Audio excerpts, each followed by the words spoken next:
જય લખતણી મિત્રો, આજ તો સવારમાં જ બહાર નીકળી ગયા, થોડુંક ધુહેર જેવું લાગતું હતું. પછી સવારમાં આજે શનિવાર હતો એટલે છોકરા જતા નિશાળ્યા. પછી અશ્વિનભાઈ આવડી ગયા આપણે પેટ્રોલ નખાવા.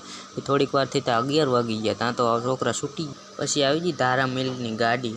પછી એમાંથી ઉતારી દીધી છાશ. ધાંગધ્રાનું અમૃત એટલે ધારા છાશ. તો વાગી ગયા બપોરના 2 ને સડી ગયો ખરા બપોર સડી ગયો. બધા કે આપણે ગુલ્ફી ખવડાવી દીધી બધાને ગુલ્ફી. જી ખોખામાં ગુલ્ફી લાયા હતી, એ જ ખોખાનું આપણે ચકલા હાટું ઘર બનાવી નાખ્યું. પછી તે ઘરને ટીંગાડો હાટું સમો સડી ગયો બાવરે. તો મિત્રો હવે ઉનાળો ચાલુ થઈ ગયો, તો તમે પણ ચકલા હાટું આવું ઘર અને એમને પાણી પીવા માટે વાસણ મૂકવાનું ભૂલતા નહીં. મિત્રો હાંજ પડી જઈને રાતના વાગી ગયા 8. શનિવાર હતો એટલે આપણે જવાનું હતું ધોઈને ખાઈને થઈ ગયા આપણે હાલતા. પછી રસ્તામાં બધાને લઈ લીધા વ્લોગમાં.